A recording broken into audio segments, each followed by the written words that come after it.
कहानी की शुरुआत ली नाम की एक लड़की से होती है जो कि बहुत घबराई हुई थी और वो बार बार पुलिस को कहे जा रही थी कि एक बस का जल्द ही एक्सीडेंट होने वाला है जिसमें कि सारे पैसेंजर्स मारे जाएंगे। अब पुलिस कुछ भी समझ पाती उसके पहले ही वहाँ मौजूद 45 नंबर बस बीच सड़क पर ब्लास्ट हो जाती है जिसमें कि उसमें मौजूद सारे ही पैसेंजर्स मारे जाते हैं।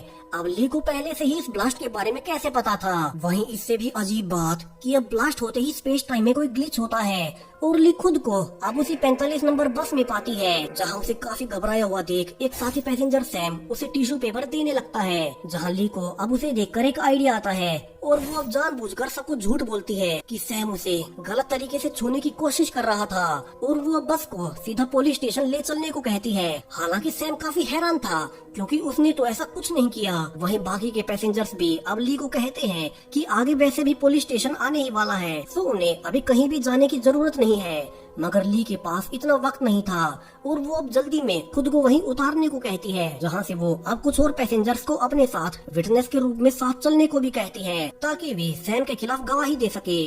मगर अब कोई भी पैसेंजर उसके साथ नीचे नहीं उतरता तो ली अब जबरदस्ती से सैम को ही नीचे उतार लेती है। वहीं अब बस के जाते ही ली सैम से माफी मांगती है जो उसने उस पर झूठा आरोप लगाया और उसके बाद वो घबराकर वहाँ से जाने लगती है। वहीं सैम हैरान था कि ली ने ऐसा उसी के साथ क्यों किया तो वो अब एक कैब लेकर अपने ऑफिस जाने लगता है। वहीं ली अब फिर से पुलिस को फोन करने ही वाली थी कि तभी उसे फिर से बस में ब्लास्ट होने की आवाज आती है जिस बीच एक स्कूटर ने अब उसे भी टक्कर मार दी थी। अब यहाँ से ली की आंख सीधा हॉस्पिटल में खुलती है जहाँ से वो पाती है कि उस ब्लास्ट में सैम जो कि कैब से जा रहा था वो भी काफी घायल हो गया और जल्द ही मरने वाला है। वहीं अब एक पुलिस ऑफिसर चैन इसी बस एक्सीडेंट की इन्वेस्टिगेशन कर रहा था जहाँ से वो कैमरा रिकॉर्डिंग्स पे पाता है कि ब्लास्ट से ठीक पहले ली और सैम बस से उतर गए थे तो वो अब उन्हीं से बात करने के लिए निकल पड़ता है। जहाँ से चैन अब हॉस्पिटल में ली को ढूंढकर उसे पूछने लगता है कि वो ठीक ब्लास्ट से पहले बस से कैसे उतरी और यहाँ से ली अब उसे शुरू से सब कुछ बताने लगती है। दरअसल आज सुबह उसने बुक स्टोर पर जाने के लिए 45 नंबर बस ली थी और फिर वो सैम के पास जाकर बैठ गई और सो गई। मगर इसी बीच उसे एक फोन की रिंगटोन सुनाई दी और उसे के कुछ सेकंड्स बाद बस पूरी तरह से ब्लास्ट हो गई। जी हाँ, वो ब्लास्ट में मारी गई थी। मगर उसके अनुसार जब उसकी दोबारा आँख खुली तो उसने खुद को फिर से समय में पीछे पाया जब वो बस में चढ़ी ही थी, जिसके बाद वो शुरू में समझ नहीं पा रही थी कि उसके साथ क्या हुआ है। क्या वो टाइम ट्रेवल कर गई या फिर वो ब्लास्ट उसका बस एक बुरा सपना था। मगर इस बार भी एक रिंगटोन बजती है जिसके तुरंत बाद बस में फिर से ब्लास्ट हो जाता है और यहाँ से वो फाइनली समझ चुकी थी कि वो एक टाइम लूप में फंस गई है जिसमें कि ये बस हर बार ब्लास्ट हो जाती है और उसमें सारे ही पैसेंजर मारे जाते हैं। वहीं उसके तुरंत बाद ये लूप रीसेट हो जाता है और ली खुद को फिर से बस में पाती है जहाँ से सिर्फ उसी को पता होता कि आगे क्या होने वाला है। वहीं बाकी सब पैसेंजर्स को कुछ भी याद नहीं होता। जिसके बाद ली ने आने वाले कई लूप्स में तरह तरह से बस रुकवाने की कोशिश भी की और सबको सच भी बताया कि वे सब इस बस से उतर जाए वरना ये ब्लास्ट हो जाएगी। मगर किसी ने भी उसकी बात नहीं मानी और हर बार वही होता, बस हर बार एक ही समय पर ब्लास्ट हो जाती और सब मारे जाते। और यहाँ से ली अब आगे कहती है कि शायद से इस लूप में उसने बस के ब्लास्ट होने का कारण जान लिया है। जहाँ आज उसने देखा था कि बस के सामने अचानक से एक स्कूटर आ गया जहाँ स्कूटर को बचाने के चक्कर में बस एक ऑयल टैंकर से जा टकराई और ब्लास्ट हो गई। वही बार बार हर लूप में मरने के बाद जब कोई उसकी बात नहीं मान रहा था तब फाइनली इस बार ली को सैम को झूठा फंसाना पड़ा कि वो उसे मोलेस्ट कर रहा था ताकि ड्राइवर बस को वहाँ से घुमाकर पुलिस स्टेशन ले आए। मगर इस बार भी उसकी किसी ने नहीं मानी। अब ली की पूरी कहानी सुनने के बाद चैन को उस पर यकीन नहीं हो रहा था कि ऐसा कैसे हो सकता है। मगर अब इसी बीच सैम जिसका इलाज चल रहा था अब वो भी फाइनली मारा जाता है। मगर ऐसा होते ही अब उसकी भी आंख फिर से बस में एक्सीडेंट से पहले खुलती है, यानी कि अब वो भी इस लूप के बारे में जान चुका था और इस बार वो ली से पूछने लगता है कि वे फिर से यहाँ कैसे आए। और अब ली यहाँ से समझ जाती है कि फाइनली उसकी तरह शायद से सैम भी इस लूप के बारे में जान चुका है और इसीलिए उसे पहले वाला सारा लूप याद है।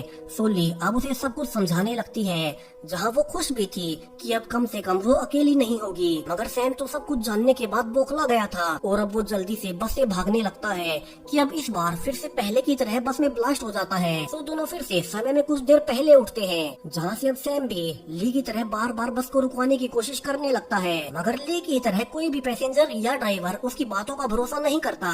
तो अब एक लूप में फाइनली दोनों शांत बैठकर डिस्कस करने लगते हैं कि उन्हें आगे क्या करना चाहिए। वहीं ली के अनुसार शायद से सैम को लूप इसीलिए याद रह गया क्योंकि एक लूप के दौरान ली ने शुरू में ही उसे बस से नीचे उतार लिया था। वहीं चूंकि बस एक फ्लाईओवर के पास जाकर एक्सीडेंट में ब्लास्ट होती है तो दोनों मिलकर अब किसी तरह से बस को लेट करवा उसी वक्त उसे वहां से पहुंचने से रोकने लगते हैं। और इस बार सक्सेसफुली ड्राइवर को वे पहले ही स्कूटर वाले के बारे में बता देते हैं और फाइनली इस बार स्कूटर वाला सेफली निकल जाता है।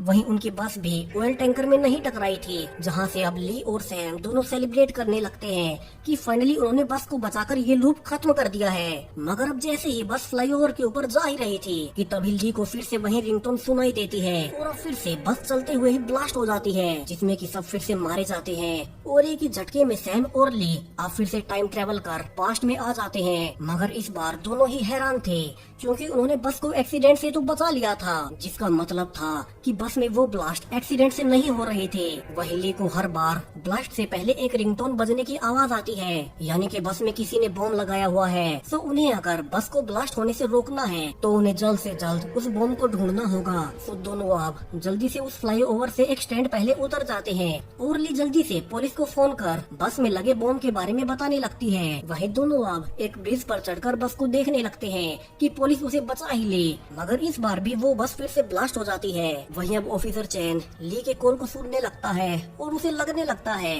कि चूंकि उसने ही पुलिस को बॉम्ब के बारे में कहा था तो शायद उसी ने उस बस में बॉम्ब लगाया होगा। तो वे अब सीसीटीवी से उनकी लोकेशन निकाल उन्हें वहां ढूंढने लगते हैं। वहीं ब्रिज पर सैम और ली अब लूप की अब तक की सारी ही डिटेल्स नोट करने लगते हैं कि कब कब क्या क्या होता है, जहां से वे समझ पाते हैं कि वे जितने भी बार बस ब्लास्ट होने के बाद समय में पीछे आते हैं वे हर बार 1 मिनट ज्यादा पीछे चले जाते हैं।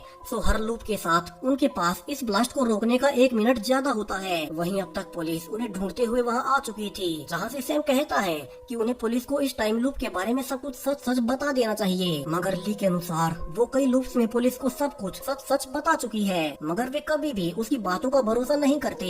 मगर सैम के अनुसार उनके पास अभी कोई और रास्ता भी नहीं था, जहां से आप दोनों को पुलिस स्टेशन लाने के बाद अलग अलग इंटेरोगेशन रूम्स में लाया जाता है और उनसे अलग अलग पूछताछ होने लगती है कि उन्हें बस में बॉम्ब के बारे में पहले से कैसे पता चला। अब यहाँ से सैम उन्हें सब कुछ सच सच बताने लगता है और समझाने लगता है। वहीं ली को चूंकि पहले से पता था कि वे कुछ भी कर ले पुलिस कभी भी उनकी बातों का भरोसा नहीं करेगी, तो वो अब चुप ही रहती है। और यहाँ से पुलिस अब दोनों को ड्रग टेस्ट लेने का ऑर्डर देती है। वहीं भी जान पाते हैं कि सैम एक गेम आर्किटेक्ट है जो कि एक प्राइवेट कंपनी में काम करता है। वहीं ली एक कॉलेज स्टूडेंट है, जबकि वे दोनों आज से पहले एक दूसरे को जानते तक नहीं थे। तो वे एक साथ उस बस से अचानक से कैसे उतर गए, जिससे कि पुलिस को अब उन पर शक हो रहा था। वहीं पुलिस पाती है कि उनके अलावा उनके पास कोई और गवाह या सबूत भी नहीं है, तो वे अब उन पर ही बॉम्बिंग का केस दर्ज करने का फैसला करते हैं। वहीं इसी बीच ली अपने कमरे में सो जाती है और उसके सोते ही अब वो फिर से खुद टाइम ट्रेवल कर ब्लास्ट से पहले बस में थी। वहीं इस बार सैम उसके कंधे पर सो रहा है, जबकि वे समझ भी चुके थे कि बेशक से वे बस ब्लास्ट से बच जाएं, मगर जब भी वे सो जाते हैं तो वे फिर से टाइम ट्रेवल कर जाते हैं। तो उन्हें इस टाइम लूप को खत्म करने के लिए बस को ब्लास्ट होने से रोकना होगा। वहीं अब चूंकि उन्हें पता था कि बस में बॉम्ब है, तो वे अब सारे ही पैसेंजर्स की इन्वेस्टिगेशन करने का फैसला करते हैं, क्योंकि वो बॉम्ब पैसेंजर्स में से ही किसी एक के बैग में हो सकता है और वो बॉम्बर उनमें से ही कोई एक पैसेंजर होगा। तो यही देखने के लिए अब ली चिल्लाने लगती है कि बस में बॉम्ब है, मगर उसके चिल्लाते ही अब इस बार कोई बॉम्ब को पहले ही ब्लास्ट कर देता है, जहाँ से अब अगले लूप में पक्का हो चुका था कि बस में पैसेंजर्स में से कोई एक बॉम्बर है, जिसने कि पिछले लूप में बॉम्ब के बारे में सुनते ही उसे ब्लास्ट कर दिया। तो उन्हें अब एक एक करके सारे ही पैसेंजर्स को चेक करना होगा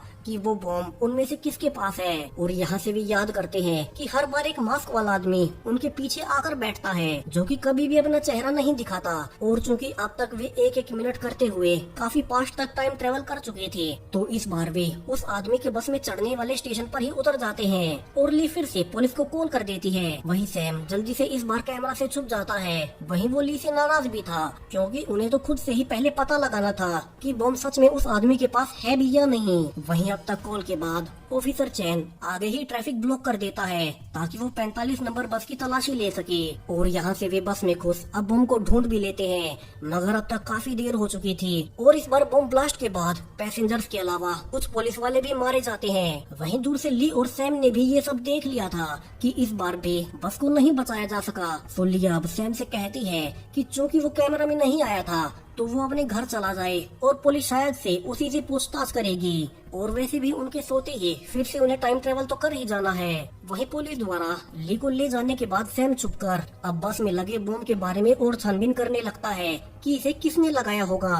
वहीं पुलिस स्टेशन में ली हर बार की तरह फिर से सबको सच बता देती है और हर बार की तरह इस बार भी उस पर कोई भरोसा नहीं करता। तो उन्हें भरोसा दिलाने के लिए अब ली सारे ही ऑफिसर्स के नाम और उनकी डिटेल्स बताने लगती है जो कि इस केस पर थे, जिन्हें की जान अब पुलिस भी हैरान थी कि उसे उन सब के बारे में कैसे पता चला। वहीं अब तक भी जान गए थे कि ली के साथ सैम भी उसी बस से उतरा था। तो वे अब सैम को भी ढूंढने जाने लगते हैं। वही सैम चैन के पास फोन कर ली से बात करता है और कहता है कि उन्हें अभी सोना होगा जिससे कि वे लूप को फिर से शुरू कर सके। और यहाँ से सैम अब जल्दी से मेडिकल शॉप से नींद की दवाइयाँ लेने भागता है। अगर बिना डॉक्टर की स्लिप के उसे वे दवाइयाँ नहीं मिलती तो वो अब एक दूसरा तरीका अपनाता है और शराब पी लेता है। जहाँ जब तक पुलिस उसे ढूंढ पाती वो आधा नशे में था। तो पुलिस अब उसे ले जाने लगती है। वहीं जब वे उसे ले जा रहे थे तो सैम अब फिर से फाइनली सो गया था और इसी के साथ ये लूप फिर से रीसेट हो जाता है। तो अब इस बार वे उस मास्क वाले आदमी से उसका बैग छीनने की कोशिश करते हैं, जिसके लिए वे लड़ाई का बहाना बना उससे उसका बैग छीनने लगते हैं। मगर इसी बीच फिर से बस में ब्लास्ट हो जाता है। तो अब अगले लूप में चूँकि पिछली बार जबरदस्ती से काम नहीं बना तो इस बार सैम उसे ली के फोटो लेने का झूठ बोल देता है, जिस बीच वे फिर से उसका बैग लेने की कोशिश करते हैं। हालांकि इसी बीच उसे अस्थमा अटैक भी होता है, मगर फिर भी वो अपना बैग छोड़ने को तैयार नहीं था। जहां इस बार भी ली उसका बैग नहीं ले पाती और बस फिर से ब्लास्ट हो जाती है। तो अब अगले लूप में वे प्लान करते हैं कि वे उसे बस में ही जाने नहीं देंगे और इस बार वे उसे स्टेशन से ही बस से नीचे खींच लेते हैं। वहीं इस बार वे उसका बैग भी देख लेते हैं, मगर इसमें तो सिर्फ उसकी कैट थी। और यहाँ से उन्हें पता चलता है कि वो इसीलिए अपने बैग को उन्हें देखने नहीं दे रहा था क्योंकि बसेस में एनिमल्स अलाउड नहीं होते और वो तो अपनी कैट को बस से लेकर जा रहा था। जिसके बाद अब वे उसे जाने देते हैं और खुद एक रेस्टोरेंट में आकर उस बॉम्ब के बारे में और इन्वेस्टिगेशन करने लगते हैं, जहाँ से वे जान चुके थे कि दोनों को एक साथ सोना होता है तभी ये लूप रीसेट होता है। क्योंकि अगर उनमें से पहले कोई एक सोता है तो जब तक दूसरा ना सो जाए वो आधी बेहोशी में रहता है, जैसा कि सैम के साथ हुआ था, जहां दूसरे के सोने के बाद ही ये लूप रीसेट होता है। वहीं अब तक फिर से बस में ब्लास्ट हो चुका था।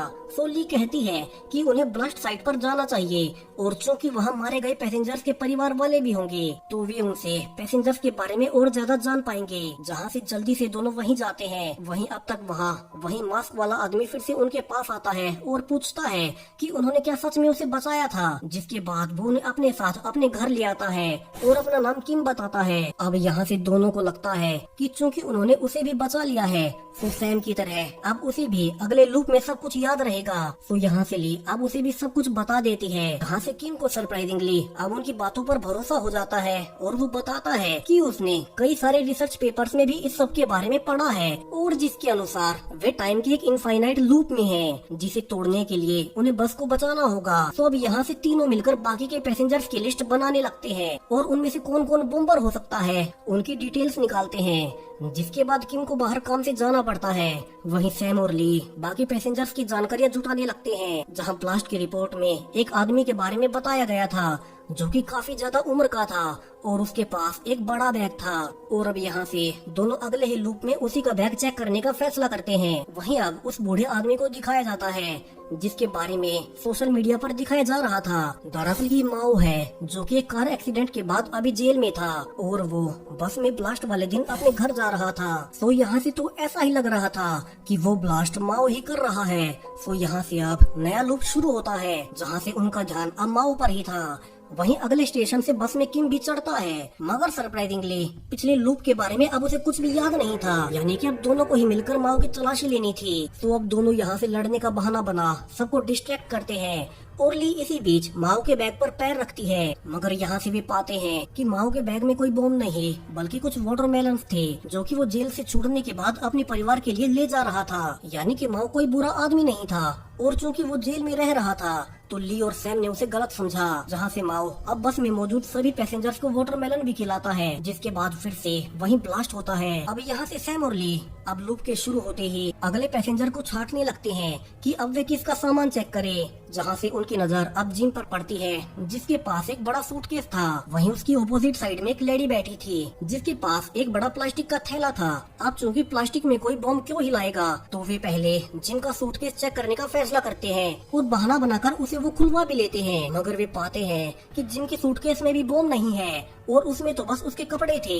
यानी कि अब एक और पैसेंजर उनकी लिस्ट से हट चुका है। वहीं चूंकि बॉम्ब भी फटने ही वाला था तो दोनों अब बस से उतरने लगते हैं कि तभी सैम सोचता है कि क्यों ना वो उस लेडी के प्लास्टिक बैग को भी इसी लूप में चेक कर ले, और इसी के लिए अब वो जल्दी से जाकर उसे देखने भागता है। और सरप्राइजिंगली जैसे ही वो उसे हाथ लगाता है कि तभी वो औरत अपने साथ में रखे सिलेंडर का लीवर खींचती है और जिसके बाद पूरी बस में ब्लास्ट हो जाता है। यानी कि इतने लूप से जिस बॉम्बर को ली और सैम ढूंढ रहे थे वो कोई और नहीं बल्कि यही बूढ़ी औरत थी, मगर ये ऐसा क्यों कर रही है। वहीं अब अगले लूप से ली और सैम को चूंकि ऑलरेडी पता चल चुका है कि बस में ब्लास्ट यही बूढ़ी औरत कर रही है, तो क्या वे इस बार उसे ब्लास्ट से पहले रोककर इस टाइम लूप को तोड़ पाएंगे।